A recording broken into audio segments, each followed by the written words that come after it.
Yo, yo, yo, yo, yo, yo. What? What is going on, guys? Red Mist at LFC Ninja right here. And I'm bringing to you the match preview. Match preview. Liverpool versus Aston Villa. Liverpool the home side. Aston Villa the away side. And yes, it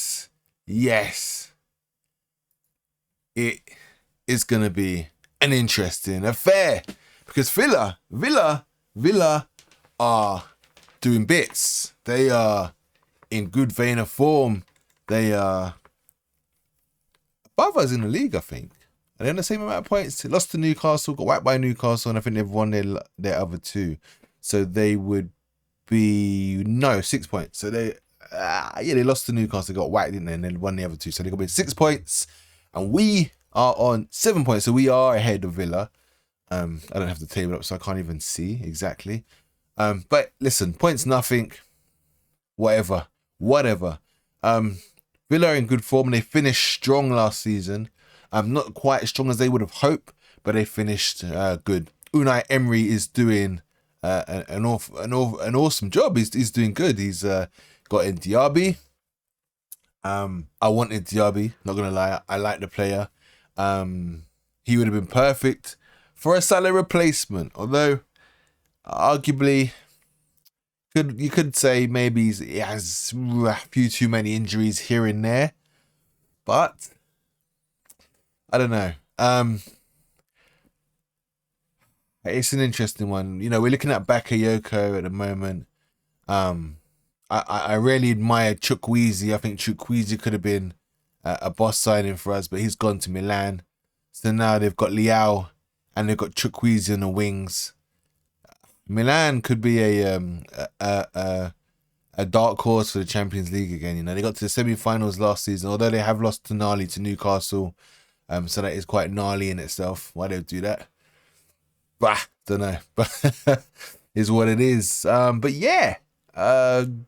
Coutinho's there. Douglas Luiz, another one we've been linked with this week. Today, in fact, Klopp being a long time admirer of Douglas Luiz.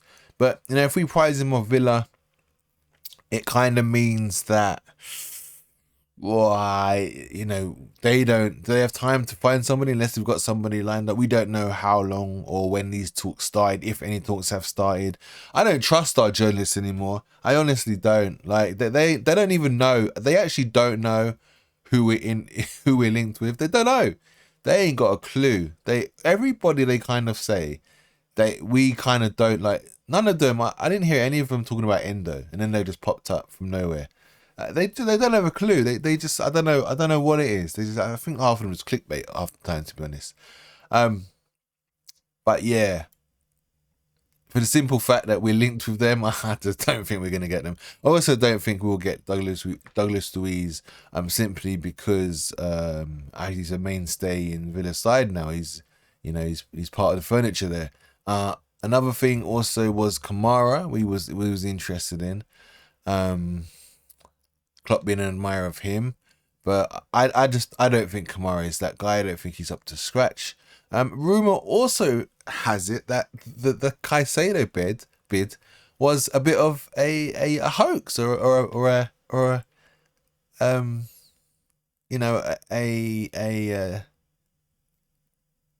little trick to coax Chelsea into spending big bucks and blowing most of their money on Caicedo. Apparently, we wasn't never really interested, which is interesting in itself. I'm not sure. I mean, you know, our journalists say we was definitely interested in Caicedo and Lavia. Maybe we were, but why would we do that though? Why would we fake bid Chelsea? You know, which could have gone horribly wrong. Why would we do that? And where did that money come from?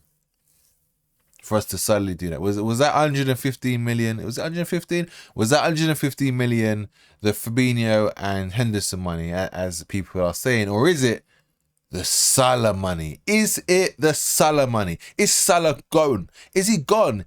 Is he scone? Is he a scone?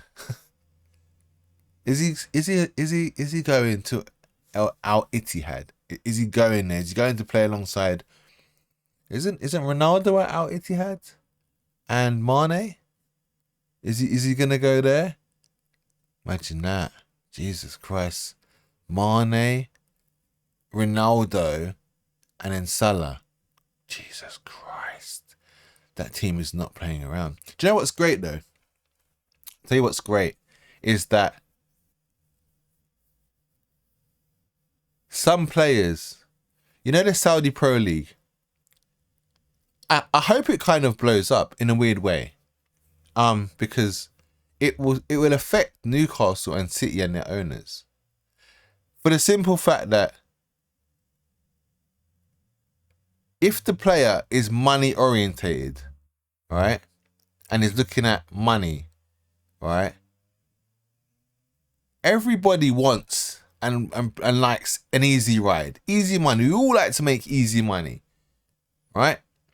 And so if it's easy money, those clubs in the Saudi League are going to steal players that Man City and Newcastle and United would potentially be interested in. It's literally down to the player and how he sees his ability, where he wants to play his career, wherever he wants to go, whether he wants to go to Spain, whether he wants to go to Italy, whether he wants to go to France, or wherever it is.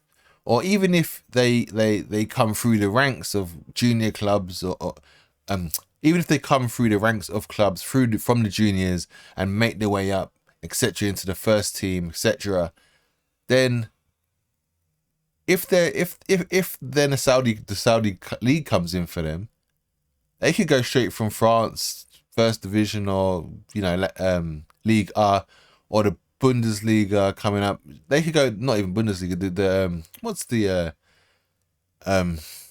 league called, the B League in Germany, I can't remember now, forgotten. They could go from there straight to like the Saudi league, because that's where the money's at. Very interesting. Very, very, very, very interesting. I'll be very surprised. Listen, if Al Ittihad bid, right, I don't want to see no 150 million. I want to see about 180, 200 million for him. I'll be pissed if we sell Salah right now for 150. I will be pissed. But Salah's achieved everything. He doesn't need anything. He doesn't need to prove anything else. He did play against Newcastle. Rumours are it's his last game. I think it's weird that we're suddenly linked with Bakayoko. I think he's gone. I honestly think he's gone. Do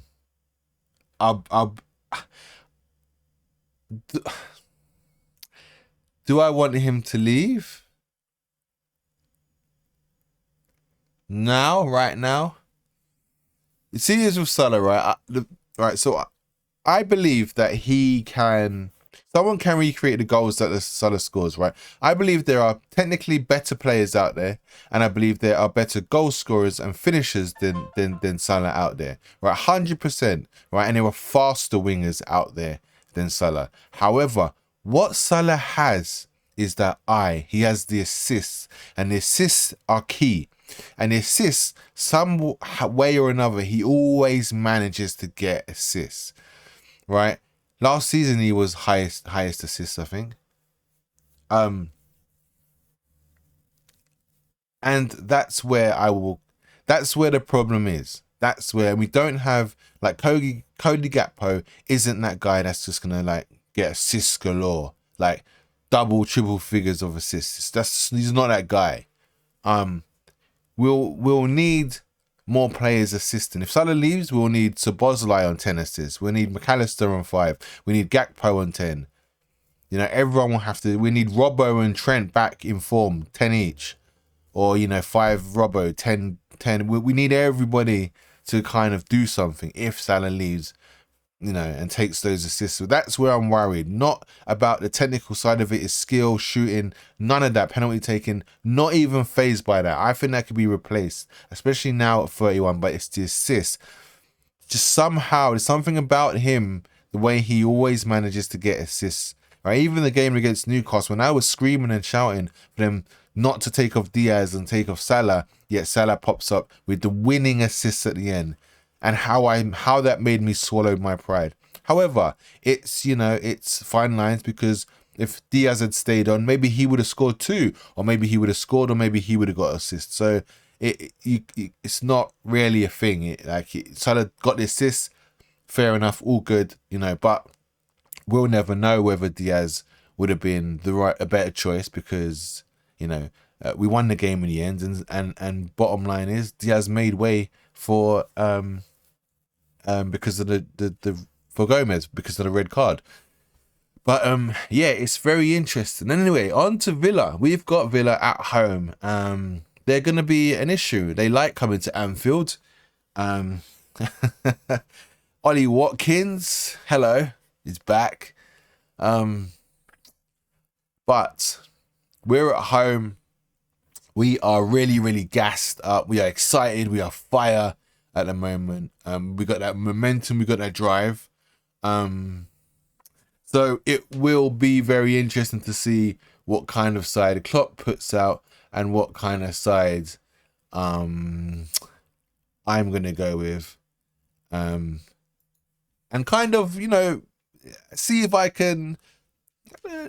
I think I know what team Klopp's going to put out, but I kind of want to put my team out, but then I kind of want to choose what I feel like Klopp will put out at the same time. I don't know. We'll just mix and match, and we are doing this super early because I am busy tomorrow, Thursday, Wednesday, Thursday, Friday. I'm busy. So I can't put this preview out any other time. It has to go out now. I don't know who's fit, who's got little niggles or injuries. As such, I haven't had the update from Klopp or anything, or any rumors about players being injured. So that's a good thing. So I'm just gonna go with I'm just gonna say what I feel is gonna be the team, and I will try to take injuries, potential injuries, and current injuries into consideration where best I can. Who I think is still injured, who I think is not injured anymore, etc., etc., etc. So let's get this party started. Let's go. So where are we? Let's move this football out the way. Just stick it up. We'll just put it here for now. Okay, right. So I've gone with Alisson, and I've made the pictures a little bit bigger. I feel like I needed a bit of a rework. I've not been on these videos for around 2 or so years. You can check out the old ones if you want to hear my views on back in the day. What was it? 21, I think, was the last lot of videos I did. And then I had like a 2-year, 3-year break, and I'm kind of back now and went on some other adventures. Anyway, back to the football. I love getting sidetracked, don't I? Robertson, left back. Gomez starts in place of VVD, who will be on a 1-match suspension. My tip comes in next to him. Yes, my tip. And then we have Mr. Trent Alexander. I'm really hoping he has a better game, a better start to a game this time round for sure.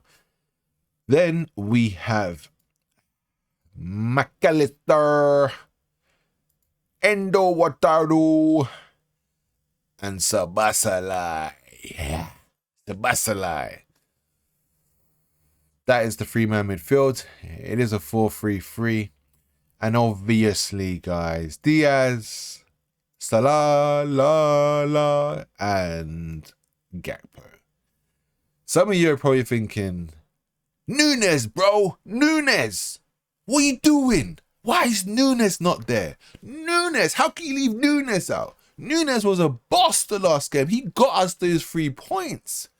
You're right. He did get us those 3 points. 100% got us those 3 points. But NUNEZ is a Divock Origi replacement. And we all know where Divock Origi sit. We all know where he hangs around. We all know where he jams. On the bench. Divock was a bench boy. NUNEZ is Divock Origi's replacement. Can you guys not see the like for likeliness in this team as you know, in connection to when, you know, like, so when Klopp first arrived, right, he had certain players and some players he couldn't get rid of, and then he brought in some players. Now if you look at this team, NUNEZ, similar height to Origi, similar build to Origi, younger than Origi, better than Origi, costs more than Origi, as fast as Origi, probably faster, versatile like Origi, can play on the left and then down the middle, headers like Origi, hassles the game, chases the ball like Origi. He is Origi. He's just Uruguayan and not black. So you see where I'm coming from, right? So and Gakpo is who? Who is Gakpo? Gakpo is Firmino. He is Firmino. He is Firmino. He's doing everything. He's learning. He's in the learning. Everyone's saying, "Oh, Gakpo ain't doing nothing. He's playing in midfield." Da, da, da, da, da, da. Where did Firmino start off for us? Where did he start off? Midfield, didn't he? Like, you know, with the 10 role, kind of. Sometimes he'd play in midfield. You know, when he first arrived, Brendan, you know, just midfield or going forward, pushing, or he played in like that the role he is now, but he was a bit more of a 10, floating around. Gakpo, look, can you not see can't you see the similarities? Klopp is molding Gakpo into the new Firmino. It's gonna take time. It's gonna take time. You know, you play Gakpo in midfield because you want him to learn and pick up the way you have to defend and move around when you are dropping in to the middle three. Because Firmino used to drop in, right, and help out and press. Like, Gakpo is learning that. So being a part of the midfield just basically accelerates that learning process, because you are getting, you know, midfield free experience. You know, before Cody Gakpo was a left winger, you know, pretty much, you know, at Ajax. It was Ajax. Was it PSV Eindhoven? Anyway, don't matter. Give or take, maybe he played in the centre a couple times. So that's why Klopp likes to play him across the middle three. Not that the fact, it's not even the fact Klopp likes to play him there. Klopp has had no choice but to play him there. Now he doesn't have to play him there because we have Endo, and then McAllister moves into that position, and then Szoboszlai is on the right. But there is nothing wrong with, you know, Cody playing there and gaining the experience. You know, what is the point in Cody going on a bench when he is part of Klopp's future plans and first team?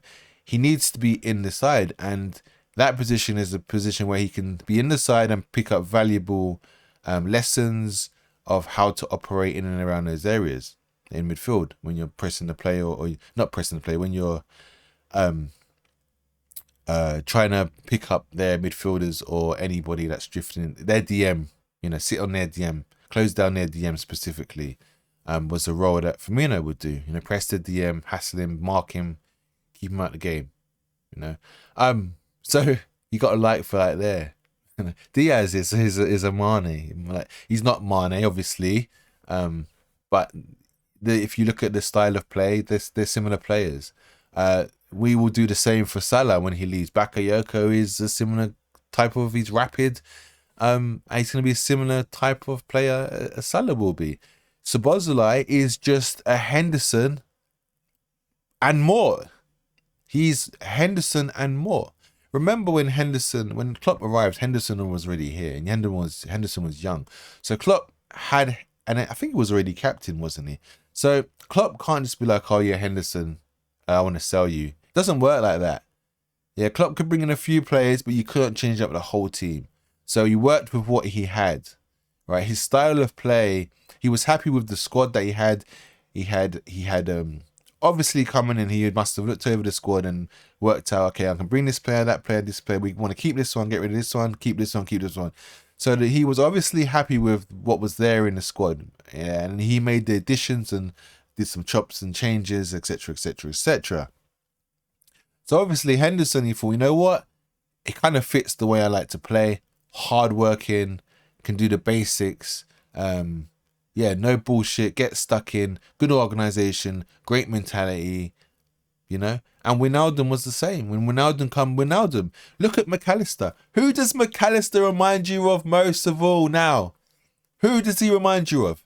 He's Wijnaldum. Even the way he plays, you know. Great ball, great turning on the ball, like holding the ball up, just little slalom runs, you know, just going in between players and then laying the ball off, just recycling possession. He is Wijnaldum. We just getting replicates. We are getting replicates. I'm telling you, we are getting replicates. And you may sit there and think to yourself, oh, but they're more ball playing players. They're more ball playing players. I'm telling you, yeah, they are more ball playing players when they got the ball, but when they are not on the ball, I guarantee you're gonna see the work rate of Wijnaldum, you're gonna see the work rate of Fabinho, and you're gonna see the work rate of Henderson within these players, within McAllister, Endo, and Szoboszlai. You're gonna see it. You're gonna see it because Szoboszlai is just a much better Henderson. McAllister better than Wijnaldum?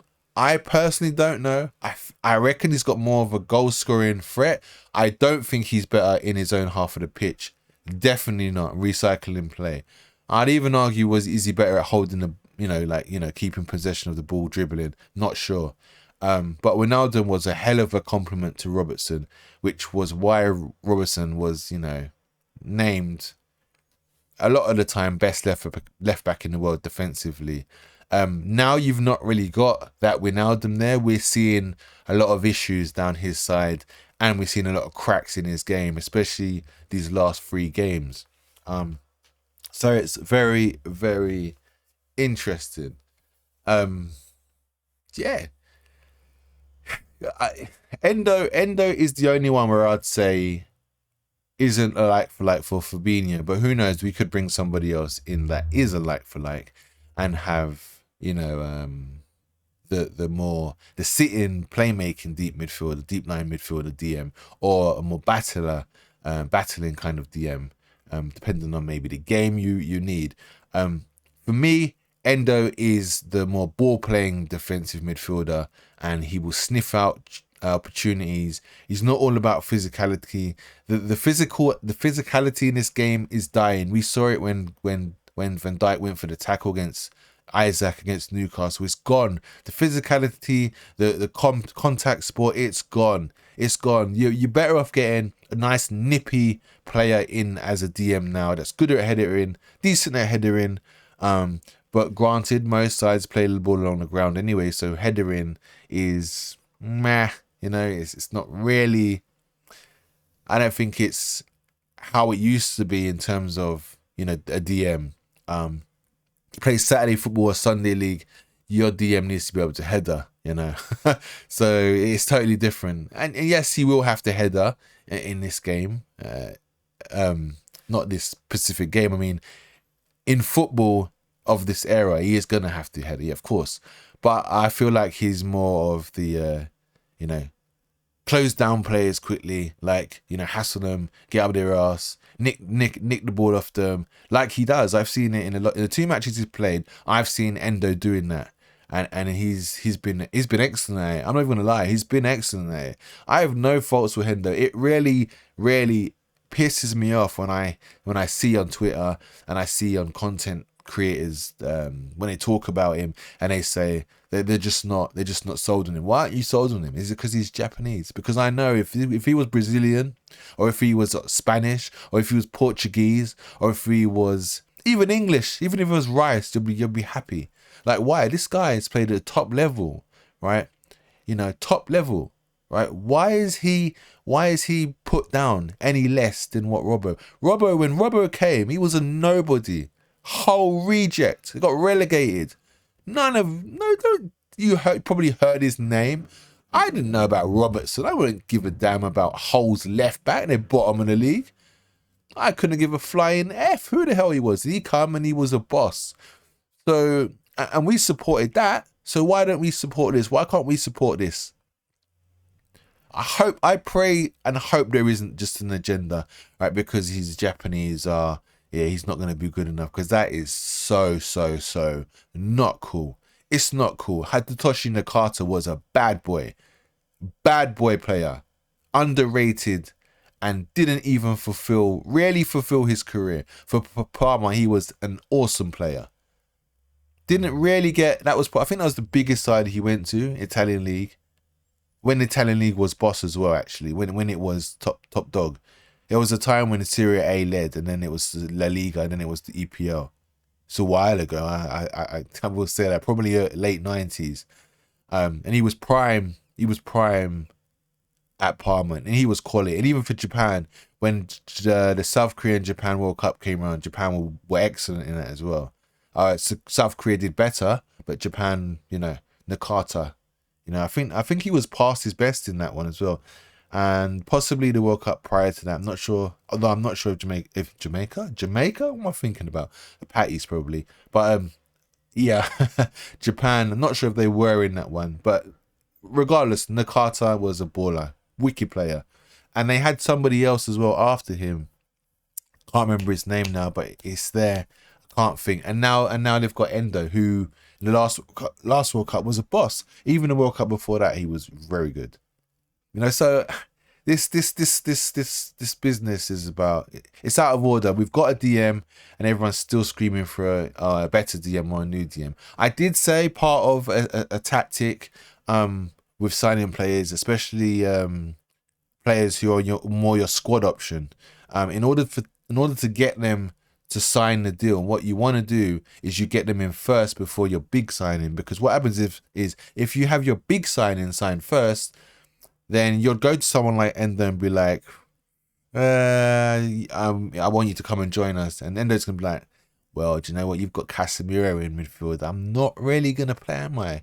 Right now I'm playing, I'm at like 29, 30, the latter side of my career. I'm playing week in, week out. I'm earning good money. Will my wages have to cut, or are you going to pay me more to come? How much game time am I going to see? Am I going to see, how old is Casemiro or whoever's playing in the midfield instead of whoever's going to be playing in the midfield instead of me? Because if he's like the same age, that means that I'm going to compete for the rest of my career pretty much on the next 4 years at least. So it's like, however, if he's on his way out, he's 34, and then it kind of makes sense for me to join. Give or take a year or half a season, he'll be out the door, and then it'll be my turn for the next 3 years. It makes complete sense. So that could be a thing, what we are doing. And we got in Endo first, and then maybe we will sign another one. But I just don't like the way everyone is kind of shutting Endo down already, and already calling for another DM. Like, I think Endo is fantastic for what we need in this side. He's in the center of the pitch, right? He's got no ego whatsoever. Probably humble as you like, because he is. My personal belief is that most sort of Chinese, Japanese, I feel like they're very loving and humble people, and very family orientated, and like to help others and provide for others. And yes, we have that in every race regardless, but I just feel, and I've played with Asian players that are Japanese, and I've played with them, so they are very warm, and they're very ready to embrace your culture.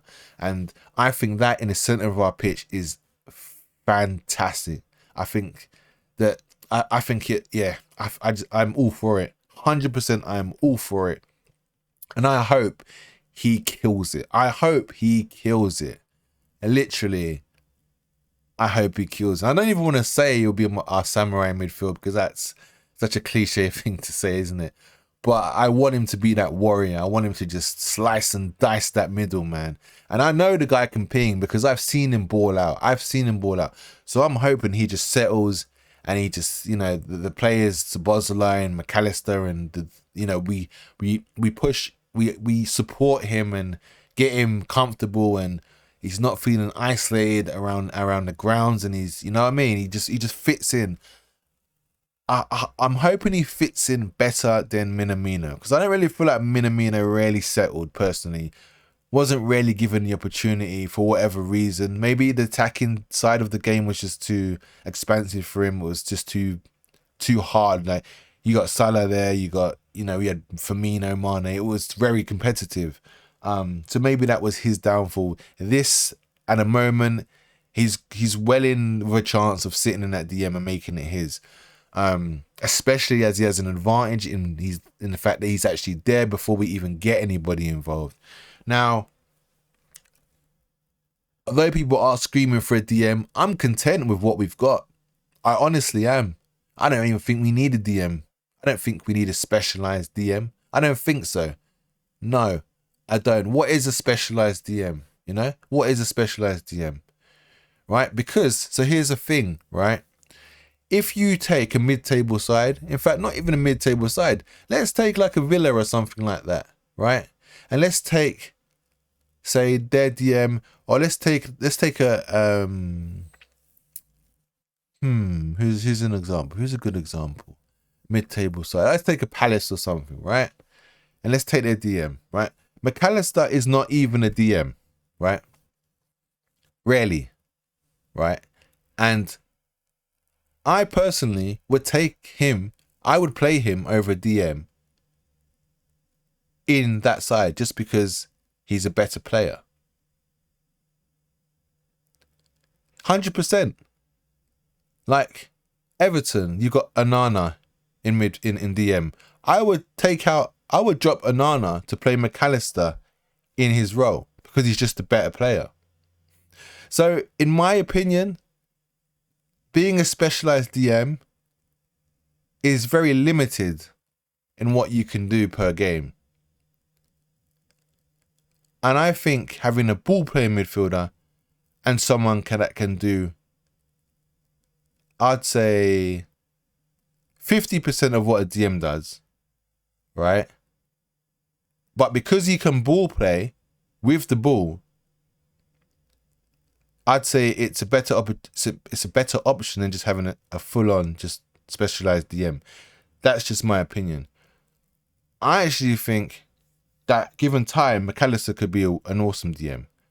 But I believe that's not what I want. I think he's fine where he is. But my point is, I'm just saying you can take a DM out of a lower rated team and McAllister slots into that player's position for that team, and the team will be better.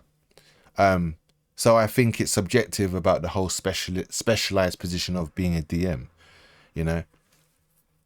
If you are a midfielder, whether you're left-sided in a free, right-sided or central, generally you can kind of, you know, depending on what kind of player you are, you can kind of rotate between the positions. Like Henderson could kind of play the 8, but being less advanced. Obviously, he wasn't great going forward, but he could also switch into a DM role. And he could play that role as well. See, when you're built a certain way in midfield, you can cover all angles of midfield. You understand all of them.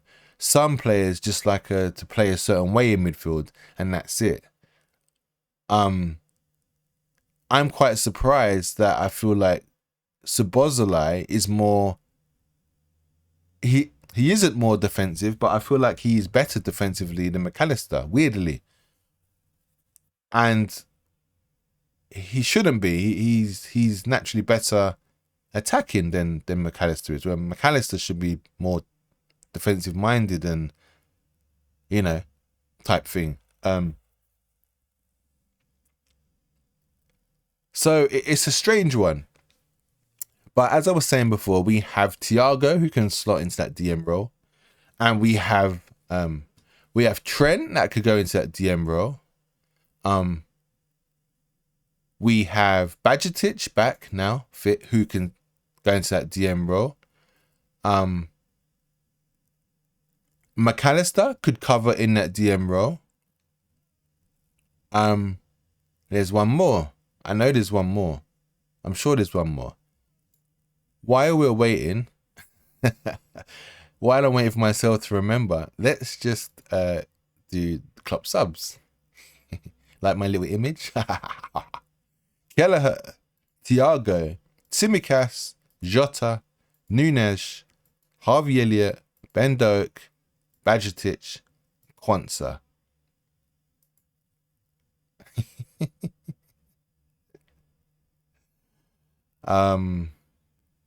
Like my little suspension red card. And Van Dijk.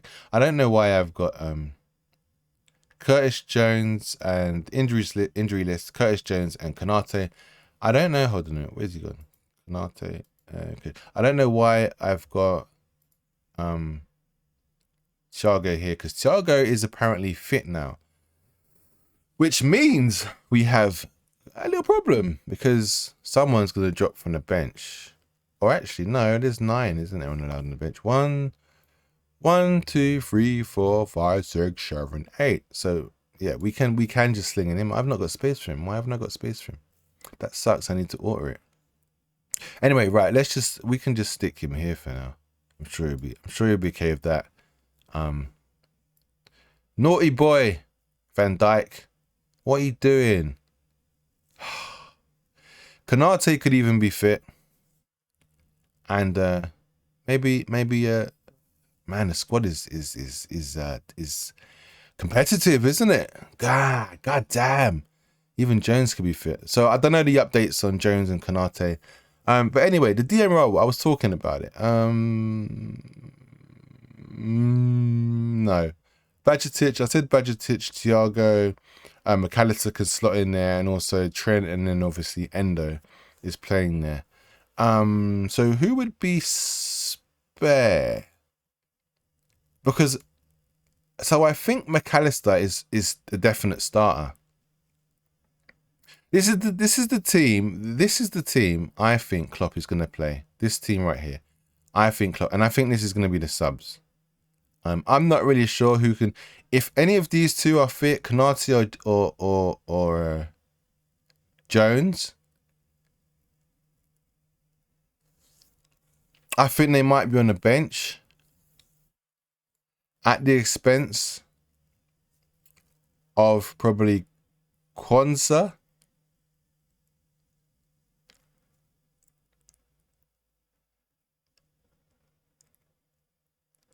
At the expense of... No. Do you know what? I don't think it will be.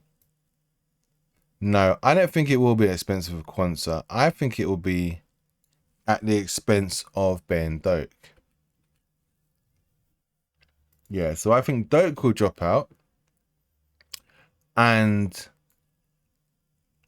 I think Klopp will have 2 centre-backs. If KONATE is fit, I think he has 2 centre-backs on the bench. Because he usually does that. He has Matip and Gomez on the bench.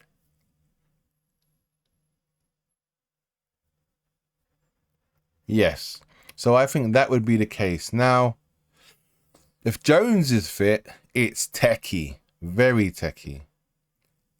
Does Bajcetic miss out? And you know, Klopp has had a lot of trust in Jones. So this is a big deal. This is a big deal. This is tough. This is tough. So I hope for his sake he's not fit yet, because I don't know who drops out of the squad. This is getting very competitive here. You know, I feel like Quansah could probably do a job at right back as well. So that means you know, Trent can actually be substituted. Or even Quansah can go into the middle and Joe Gomez goes to right back, or vice versa. You know, Jota's going to be there. He's not going anywhere. NUNEZ will definitely be there. Harvey Elliott's got to be there for midfield reinforcement, same as Bajcetic. Tsimikas has to be there for Robertson and maybe Diaz, the left side. Sometimes Bajcetic does. Sometimes Tsimikas does go forward, go up front. So, and then Thiago's fit. Thiago's going to be there. So I don't know where Dr. Jones comes in. Dr. Jones, calling Dr. Jones, where are you? No, honestly, guys, I don't know where he fits in. I don't know. It's a tough one. It's a real tough one. And when Van Dijk comes back, oof, it gets a little tougher. So the competitiveness on the bench is nice. It really is nice. The only option or something I can see happening, which I think cannot happen at all, but it's possible, is Endo being taken out. Squad. Wait for it. Wait. Being taken out. Squad or benched for THIAGO. Oh, and you know what's mad is that midfield is fucking fire. It is fire. And what do you reckon that Endo is more of the backup to THIAGO in like the latter minutes of games when we're like 5-0 up or something? Just brings on Endo, keep things simple, shores it up. Can see that happening. The only thing is at the moment is that I feel like Endo would definitely be in the squad. He can't drop him from the squad and bring in Jones. He can't do that because that Endo's crushed. Endo is done. He's done. His Anfield career is over. His Anfield career, his Liverpool career, it's finished. And then you do it at home as well. So you drop from the squad after doing nothing wrong in any of the games. It's not possible. So for me, this is why I feel like Endo is going to play. However, THIAGO will come on probably for Endo. If it's not for Endo, then what I would say is McAllister drops into that position and THIAGO will play here. Although I do think it's going to be the other way around. I do think it will be more like this. I don't think that's going to be the starting lineup just because I feel, THIAGO needs to be reintroduced slowly. But I do think he'll be reintroduced at home. Why is that? Why has that gone so massive? It's annoying. It's just grown. He's just got bigger than everybody else. Yeah, no pun intended. Okay. So yeah, so that can't. There's no way that can happen. It's not allowed. He can't. He just can't do that. You can't do that to Endo. You can't. That is naughty. Endo has to start. So for me, Endo starts, which means I don't think unless there's injuries. And remember, I'm doing this assuming KONATE is fit, and I'm doing this assuming THIAGO is ready to go. Bajcetic is already back fit. Bajcetic could even start in it, but I just don't think he's not going to start Endo. I think he has to. I think he has to start Endo.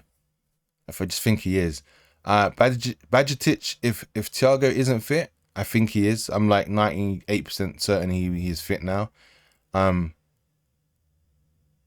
If he isn't, and Endo starts, maybe Endo comes off, and Bajcetic gets some game time in there, or maybe Bajcetic plays the McAllister role. McAllister takes a seat on the bench, and then maybe Endo stays on in the DM and plays next to Bajcetic. So I think there's enough. My point being, I think there's enough rotation in there. Shit. I think there's enough rotation in there for us not to really be too worried about a DM. I think there's players good enough in there to boss it and you know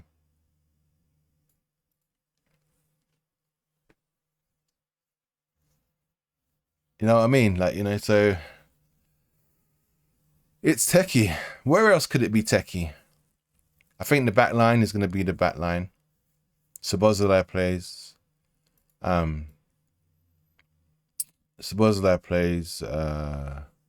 McAllister. I do think that's going to be the starting lineup though. NUNEZ for Gomez. NUNEZ for Gomez. Jeez. NUNEZ for Gomez. NUNEZ for Gomez? What am I talking about?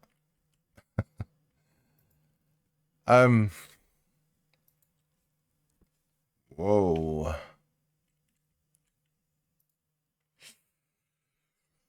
Does Cody Gakpo start ahead of NUNEZ? More like that, right? Be more like that.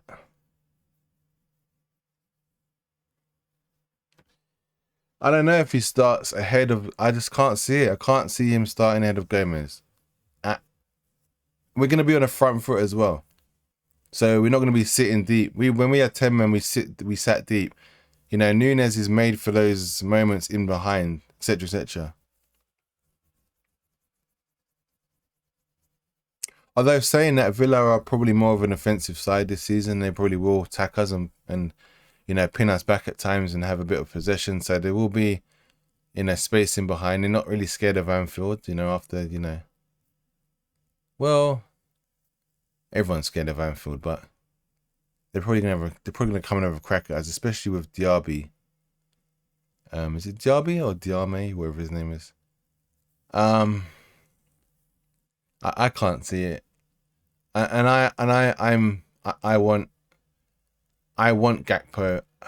I want Gakpo. I don't think Gakpo has fit in. We've not seen Gakpo really kind of kick on. I think he's still adjusting to the kind of the job that Klopp is asking from him. So I feel like that's why we haven't really seen him yet. But I think it's coming. I do think it's coming. I think it's a matter of time. Salah will be there unless he leaves. And then maybe Salah leaves, Ben Doak starts, and then Salah leaves, Ben Doak starts, maybe in that position, or Harvey Elliott, whatever. Either way, that will leave space for Curtis Jones to fit into the bench if he's fit. Yeah. But yeah, I think Ben Doak makes way, unfortunately. Sorry, Doki. Yeah, I think he makes way if THIAGO's fit. Konate's not fit, as I said. Doki will be back in. I don't know. I don't know what the deal is with those. And hey, someone else could be injured. Some of our other players could be injured from that grueling game against Newcastle. You know, there's a lot of energy that was put out there, bodies on the line, you know. But yeah. What else is there to talk about? The preview. Let me try and let's try and pick out man of the match. So who do I think is gonna be man of the match? I'm gonna give them a nice number 10. Nice number 10 right on their face, just to kind of pick out my man of the match. These are the numbers for like when I do the ratings. I just kind of made some quick ones. As you can see, it's still white in between, which is annoying, but I ain't gonna try and do anything about that anytime soon. I cannot be asked. I can't be asked. Who's gonna be my man of the match against Villa? Oh, I mean, these two have played excellent in the games I've seen them so far. Could this be the one where Szoboszlai shines at home? Is that just the easy option to just go with him? Because currently at the moment he's probably my favourite. Probably, I'm gonna go with this man. I think he's got a point to prove. I don't think he liked getting taken off at Newcastle. For Joe Gomez and Klopp's tactics. Yes, we won in the end thanks to NUNEZ. It was a you know, smash and grab. After watching the game again, I kind of don't think we played well at all, even with 10 men. A lot of people were sort of saying, including myself, I said it. I said, when Harvey Elliott came on with Sabozai in the middle, we was doing bits. Actually, I watched it again. I was like, I don't really know if he was doing bits, actually. I think I was a bit brainwashed by other persons after listening to other people talk about the match and what he came on and did. I'm in two minds. I think he was okay. I think he was good. I think Sabozalai got better, but I don't think. I think it was just quality moments. I think we was I think it was pretty much the same, you know. Newcastle had the lion's share of possession still. I don't think as a 10-man team you should not be able to have possession still. All it is that happens is you have one less man up top.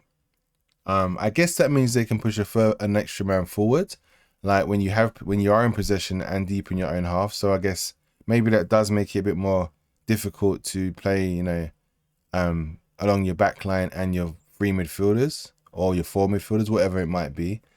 And if they push another man forward and go 2-1, like they're two centre backs on your one striker, then it could get really techie. But yeah, I'm not so sure. I don't really. I kind of disagree with what I said. I'll put my hands up. So it's interesting, yeah. But I'm gonna go with Diaz for man of the match.